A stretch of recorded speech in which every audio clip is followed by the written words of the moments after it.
Assalamualaikum warahmatullahi wabarakatuh. Perkenalkan, nama saya Eko Pratama Putra dari Fakultas Ekonomi dan Bisnis Prodi Akuntansi, ingin memaparkan materi yang berjudul Teori Produksi. Produksi merupakan inti dari setiap kegiatan ekonomi. Tanpa produksi, tidak akan ada barang dan jasa untuk memenuhi kebutuhan dan keinginan manusia. Dalam ilmu ekonomi, teori produksi adalah salah satu cabang penting yang menganalisis bagaimana perusahaan atau produsen mengubah input menjadi output. Pemahaman mendalam tentang teori produksi sangat krusial bagi para pengambil keputusan ekonomi, baik di tingkat mikro maupun makro. Untuk mengoptimalkan alokasi sumber daya, meningkatkan efisiensi dan mendorong pertumbuhan ekonomi berkelanjutan dalam konteks dunia yang semakin kompleks dan dinamis, di mana teknologi terus berkembang dan bersaing semakin ketat, relevansi teori produksi semakin terasa penting. Makalah ini akan mengkaji berbagai aspek teori produksi, mulai dari konsep dasar hingga implikasinya dalam dunia nyata, untuk memberikan pemahaman komprehensif mengenai bagaimana produksi bekerja dan bagaimana hal itu dapat dioptimalkan. Pengertian produksi dalam ekonomi mikro. Dalam ekonomi mikro, produksi didefinisikan sebagai proses transformasi input atau faktor-faktor produksi menjadi output atau barang dan jasa yang memiliki nilai guna lebih tinggi. Proses ini melibatkan penggunaan sumber daya yang langka untuk menciptakan sesuatu yang dapat memenuhi kebutuhan atau keinginan konsumen. Produksi tidak hanya berarti menciptakan barang fisik, tetapi juga mencakup persediaan jasa. Tujuan utama dari produksi adalah untuk memaksimalkan keuntungan bagi produsen dengan meminimalkan biaya dan memaksimalkan output. Tujuan produksi: memenuhi kebutuhan dan keinginan konsumen. Ini adalah tujuan paling dasar, di mana produsen berusaha menciptakan produk yang memiliki nilai kualitas bagi konsumen. 2. Mencapai keuntungan maksimal. Bagi perusahaan swasta, tujuan utama adalah mendapatkan profit sebesar-besarnya dengan menghasilkan output yang efisien dan menjualnya dengan harga yang menguntungkan. 3. Mengoptimalkan penggunaan sumber daya.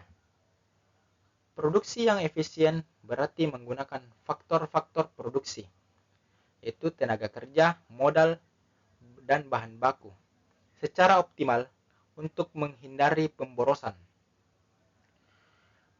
4. Meningkatkan nilai tambah.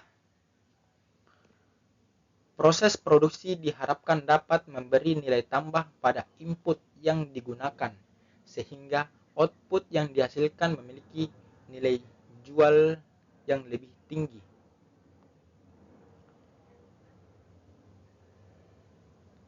5. Mempertahankan kelangsungan hidup perusahaan. Dengan produksi yang stabil dan menguntungkan, perusahaan dapat bertahan dan berkembang dalam jangka panjang. Pelaku produksi. Pelaku produksi atau produsen adalah individu atau organisasi yang bertanggung jawab dalam mengorganisir dan melaksanakan proses produksi. Mereka membuat keputusan tentang apa yang akan diproduksi, bagaimana produksinya, dan untuk siapa. Pelaku produksi bisa berupa: pertama, perusahaan perseorangan atau dimiliki dan dioperasikan oleh satu individu. 2. Firma, yaitu dimiliki oleh 2 atau lebih individu yang setuju untuk berbagi keuntungan dan kerugian. Yang ketiga, perseraan terbatas atau PT, yaitu badan hukum yang modalnya terbagi atas saham-saham dan tanggung jawab terbatas bagi pemiliknya. 4. Koperasi, organisasi ekonomi yang dioperasikan untuk kepentingan anggotanya. 5. BUMN atau BUMD, yaitu perusahaan milik negara atau daerah yang biasanya melayani kepentingan publik. Hubungan produksi dengan konsumsi dan distribusi. Produksi, konsumsi, dan distribusi adalah 3 pilar utama dalam aktivitas ekonomi yang saling terkait dan membentuk suatu siklus. Produksi dan konsumsi, yaitu produksi adalah awal dari siklus ekonomi karena tanpa barang dan jasa yang diproduksi tidak ada yang bisa dikonsumsi. Produksi diarahkan untuk memenuhi permintaan dari konsumen. Permintaan konsumen pada gilirannya memberikan sinyal kepada produsen tentang jenis dan jumlah barang yang harus diproduksi. Kedua, produksi dan distribusi. Setelah barang diproduksi, barang tersebut harus didistribusikan dari produsen ke konsumen. Proses distribusi melibatkan berbagai saluran dan perantara, yaitu di mana pedagang besar, mengecer, dan transportasi.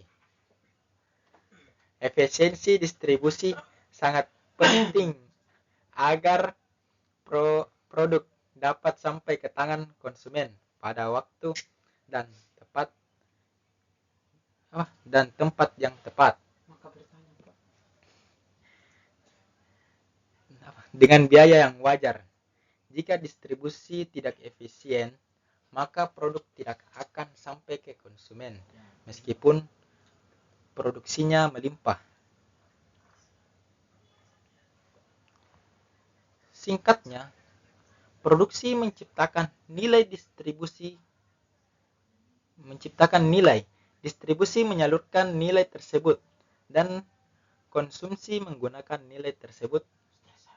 Ketiganya harus berjalan seimbang untuk memastikan kelancaran roda perekonomian. Faktor-faktor produksi. Faktor produksi adalah sumber daya yang digunakan dalam proses produksi untuk menghasilkan barang dan jasa. Secara tradisional, faktor produksi dibagi menjadi 4 kategori. Yang pertama, faktor produksi alam atau tanah dan sumber daya alam. Yaitu pertama, tanah.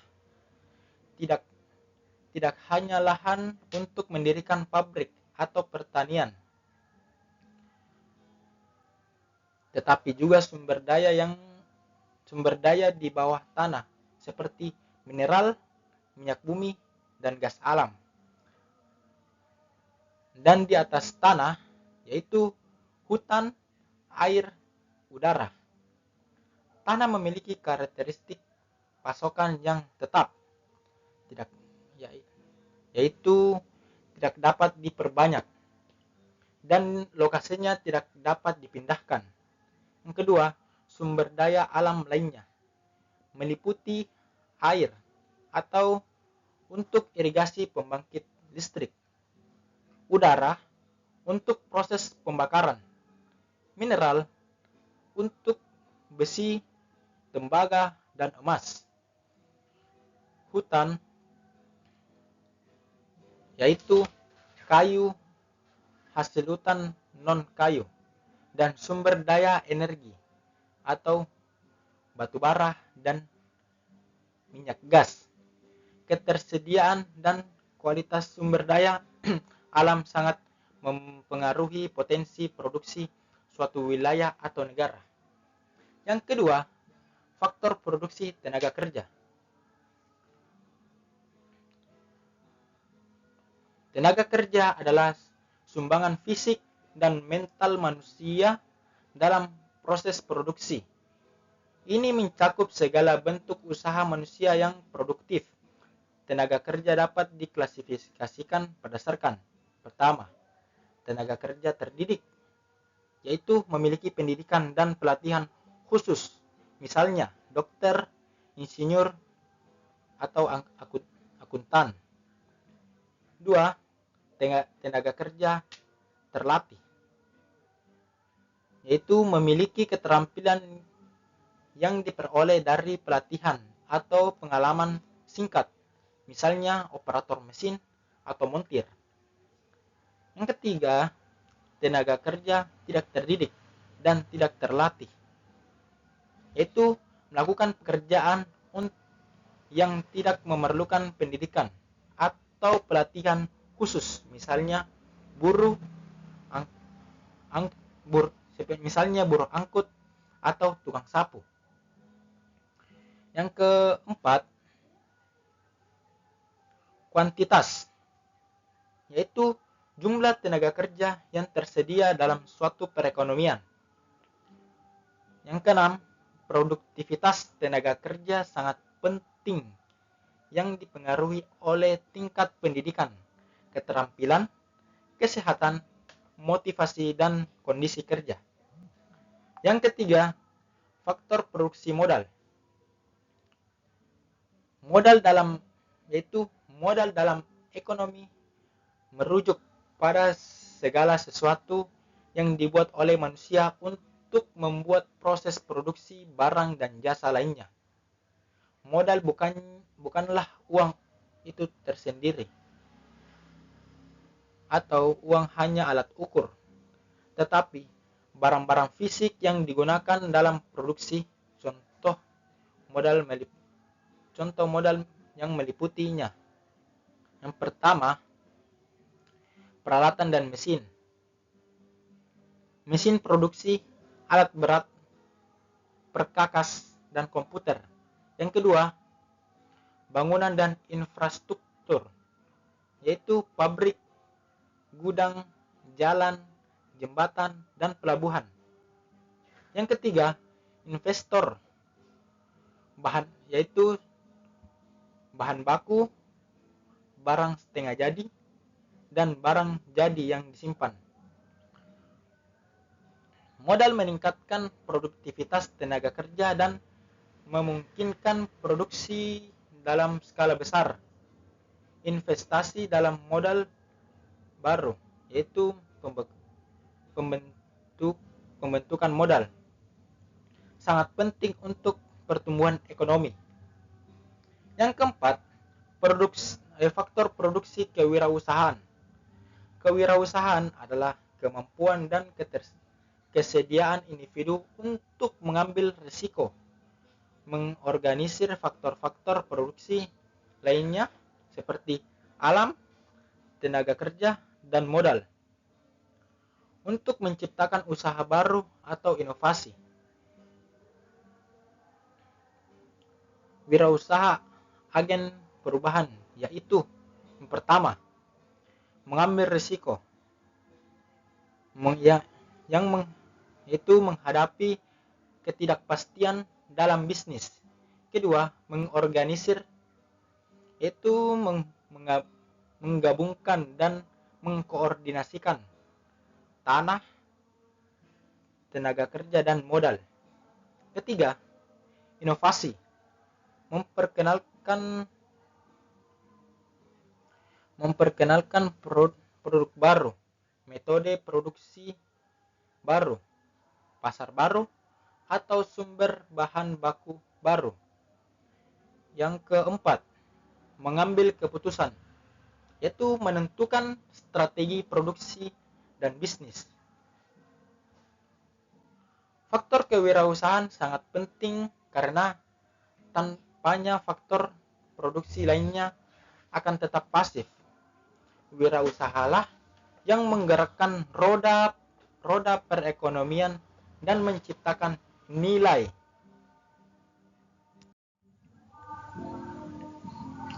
Pengertian fungsi produksi. Fungsi produksi menggambarkan efisiensi teknis dalam produksi. Ini menunjukkan batas atas output yang dapat dicapai dengan kombinasi input tertentu. Mengingat tingkat teknologi yang ada, ini bukan tentang biaya, tetapi tentang hubungan fisik antara input dan output.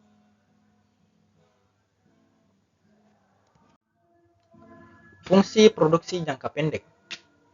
Jangka pendek dalam teori produksi adalah periode waktu di mana setidaknya satu faktor produksi bersifat tetap atau tidak dapat diubah jumlahnya. Sementara faktor produksi lainnya bersifat variabel atau dapat diubah. Biasanya, modal dianggap sebagai faktor tetap, sedangkan tenaga kerja adalah faktor variabel.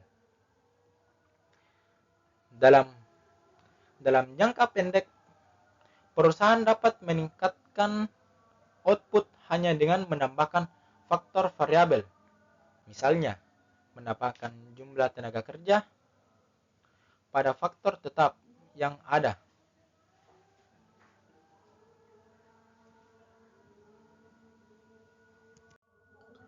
Fungsi produksi jangka panjang. Jangka panjang dalam teori produksi adalah periode waktu di mana faktor produksi bersifat variabel. Perusahaan memiliki cukup waktu untuk menyesuaikan semua inputnya, termasuk modal, ukuran pabrik, atau teknologi. Dalam jangka panjang, perusahaan dapat memilih kombinasi input yang paling efisien untuk menghasilkan tingkat output tertentu. Konsep penting dalam jangka panjang adalah yang pertama, isoquant,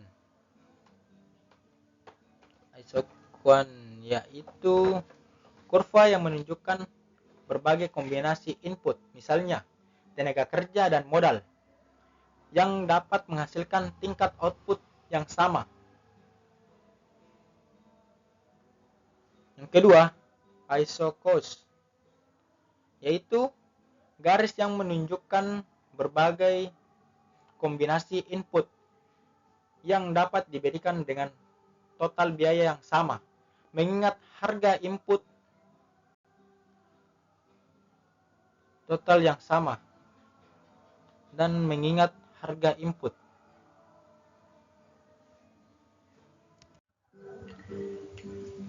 Kurva produk total, produk rata-rata, dan produk marginal. Dan kita bisa lihat dari kurva di bawah ini, itu kurva produk. Awalnya naik dengan laju yang meningkatkan fase hasil yang meningkat. Kemudian naik dengan laju yang menurun atau fase hasil yang menurun. Dan akhirnya bisa mencapai puncak lalu menurun atau fase hasil negatif. Kurva produk marginal, yaitu awalnya naik, mencapai puncak, kemudian menurun, dan bisa menjadi negatif. Kurva produk rata-rata, yaitu awalnya naik, mencapai puncak, kemudian menurun. Hubungan ini mencerminkan hukum kenaikan hasil yang semakin berkurang. Hukum-hukum dalam produksi. Hukum ini menyatakan bahwa jika satu input variabel atau misalnya tenaga kerja ditambahkan secara terus-menerus pada satu atau lebih input tetap, misalnya modal, dalam proses produksi. Maka pada suatu titik tertentu, pembahasan output marginal atau produk marginal yang dihasilkan oleh setiap unit tambahan input variabel akan mulai menurun. Artinya, setelah mencapai titik optimal, penambahan tenaga kerja justru akan membuat produktivitas semakin berkurang karena faktor tetap, yaitu modal, menjadi terbatas dan tidak mampu mengimbangi penambahan tenaga kerja.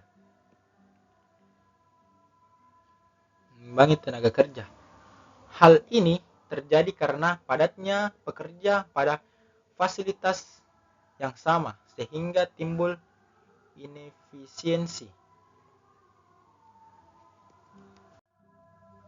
Hukum skala hasil.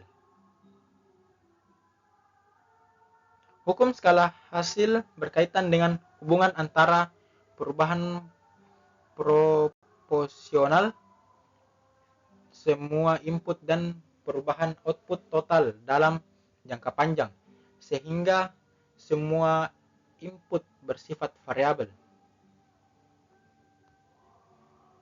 Yang pertama, skala hasil meningkat,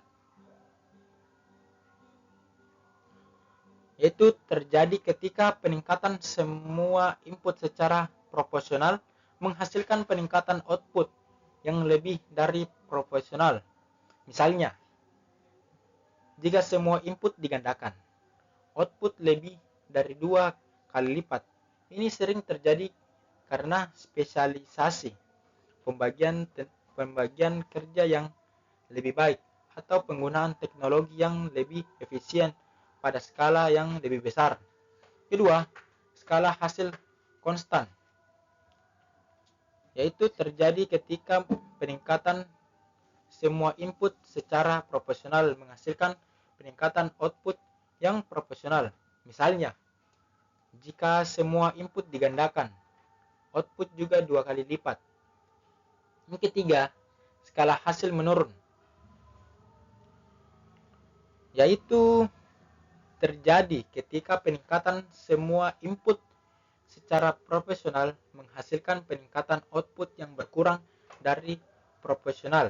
Misalnya, jika semua input digandakan, output berkurang dari 2 kali lipat. Ini bisa disebabkan oleh masalah koordinasi, manajemen yang tidak efisien pada skala yang terlalu besar, atau birokrasi.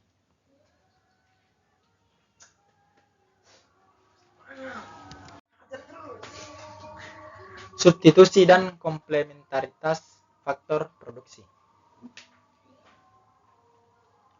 Substitusi faktor produksi yaitu kemampuan untuk mengganti satu faktor produksi dengan faktor produksi lainnya tanpa mengubah tingkat output. Misalnya, perusahaan dapat mengganti tenaga kerja dengan mesin jika biaya tenaga kerja terlalu tinggi, atau sebaliknya. Tingkat substitusi diukur oleh tingkat substitusi marginal teknis atau marginal rate of fractional substitution atau disingkat MRTS. Kedua, komplementaritas faktor produksi. Dua atau lebih faktor produksi dikatakan bersifat komplementer jika penggunaan satu faktor produksi memerlukan penggunaan faktor produksi lainnya. Misalnya, mesin baru mungkin memerlukan operator yang terlatih, atau tanah yang subur memerlukan pupuk dan air untuk menghasilkan hasil yang maksimal. Dalam kasus komplementer sempurna, faktor-faktor produksi harus digunakan dalam proporsi yang tetap. Pengertian efisiensi teknis dan efisiensi ekonomis. Pertama, efisiensi teknis itu tercapai ketika perusahaan menghasilkan output maksimum dari kombinasi input tertentu atau menghasilkan tingkat output tertentu dengan jumlah input minimum. Ini adalah tentang menghindari pemborosan sumber daya fisik. Perusahaan secara teknis efisien jika beroperasi pada kurva fungsi produksinya. Yang kedua, efisiensi ekonomis tercapai jika perusahaan menghasilkan tingkat output tertentu dengan biaya terendah, meningkatkan harga input. Ini adalah tentang memilih kombinasi input yang paling murah dari berbagai kombinasi yang secara teknis efisien. Efisiensi ekonomis melibatkan pertimbangan biaya dan harga relatif dari faktor produksi. Sebuah perusahaan bisa efisien secara teknis, tetapi tidak efisien secara ekonomis jika tidak memilih kombinasi input yang paling murah. Cara mengukur efisiensi produksi. Pengukuran efisiensi produksi dapat dilakukan melalui berbagai metode. Yang pertama, analisis frontier produksi.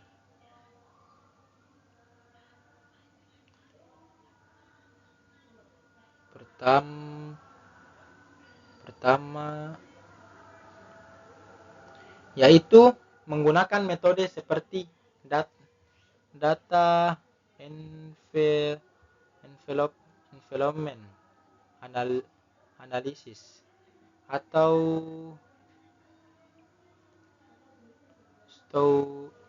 stochastic frontier analysis untuk membandingkan kinerja unit produksi dengan frontier atau batas efisien yang diwakili oleh unit-unit terbaik dalam sampel.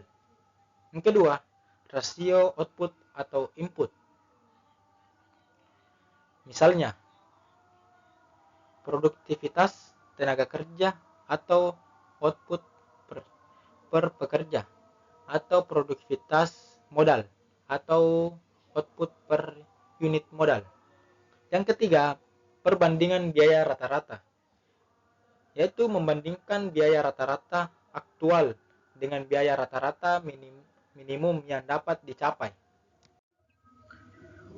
Optimalisasi penggunaan faktor produksi. Optimalisasi penggunaan faktor produksi adalah tujuan utama perusahaan untuk mencapai keuntungan maksimal.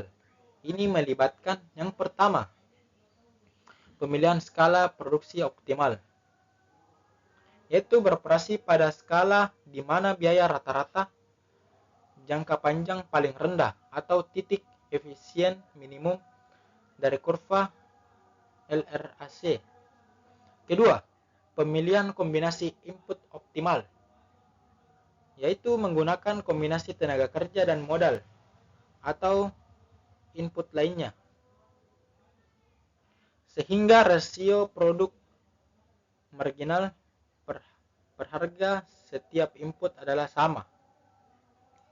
Ini berarti perusahaan harus menggunakan lebih banyak input yang relatif lebih produktif per unit biayanya.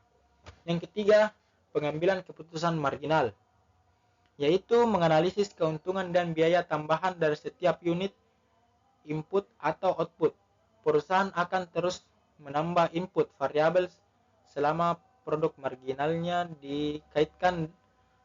dikalikan harga output atau nilai produk marginal lebih besar dari biaya input tersebut.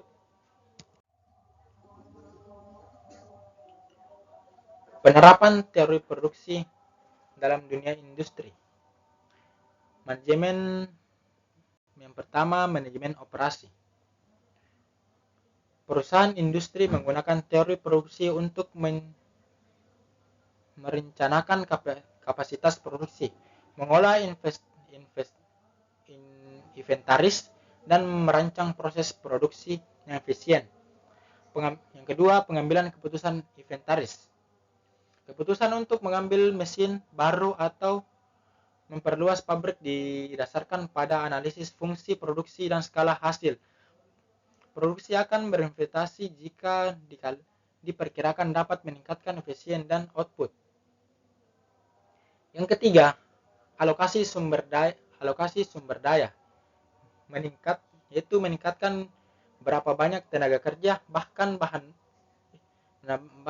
menambahkan berapa banyak tenaga kerja, bahan baku dan modal yang akan dialokasikan untuk setiap lini produksi agar optimal.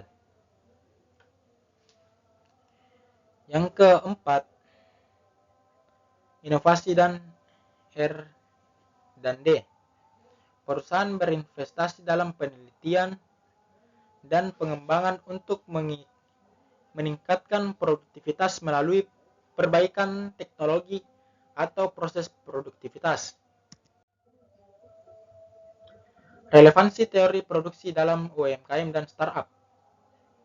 Meskipun seringkali dianalisasikan dengan perusahaan besar, teori produksi juga sangat relevan untuk UMKM atau usaha mikro, kecil, dan menengah, dan startup. Yang pertama, manajemen keterbatasan sumber daya. UMKM dan startup seringkali memiliki keterbatasan modal dan tenaga kerja. Teori produksi membantu mereka mengidentifikasi kombinasi input paling efisien untuk memaksimalkan output dengan sumber daya yang terbatas. Kedua, stabilitas bisnis, yaitu konsep skala hasil sangat penting bagi startup yang ingin tumbuh pesat. Memahami apakah bisnis mereka memiliki skala hasil meningkat dapat membantu dalam perencanaan pertumbuhan dan investasi. Ketiga, efisiensi biaya, yaitu dengan modal terbatas, UMKM harus sangat efisien secara ekonomis. Mereka perlu menemukan cara paling murah untuk menghasilkan produk atau jasa tanpa mengorbankan kualitas. Keempat, inovasi proses, yaitu startup khususnya seringkali berinovasi tidak hanya pada produk tetapi juga pada cara mereka berproduksi untuk mencapai efisiensi yang lebih tinggi.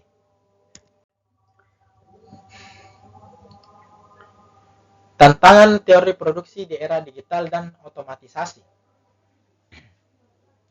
Era digital dan otomatisasi telah membawa perubahan signifikan dalam konteks teori produksi.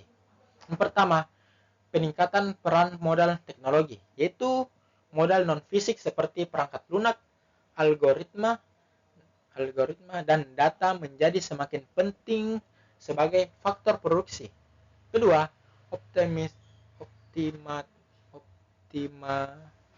otomatisasi dan pengurangan tenaga kerja fisik. Robotika dan kecerdasan buatan atau AI menggantikan pekerja repetitif, menggunakan komposisi tenaga kerja yang dibutuhkan atau lebih banyak pekerja terampil untuk mengelola teknologi. Ini memunculkan isu pengangguran struktural. Yang ketiga, fleksibilitas produksi. Teknologi digital memungkinkan produk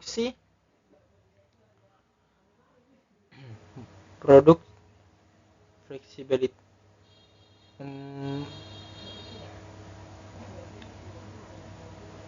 yang dapat mengubah kurva biaya dan fungsi produksi tradisional. Yang keempat, skala ekonomi jaringan. Dalam beberapa industri digital, ada efek jaringan yang menciptakan skala hasil meningkat yang sangat besar, di mana biaya marginal untuk menambahkan penggunaan baru hampir nol. 5. Data sebagai faktor produksi baru. Data besar atau big data menjadi input krusial untuk mengambil keputusan personalisasi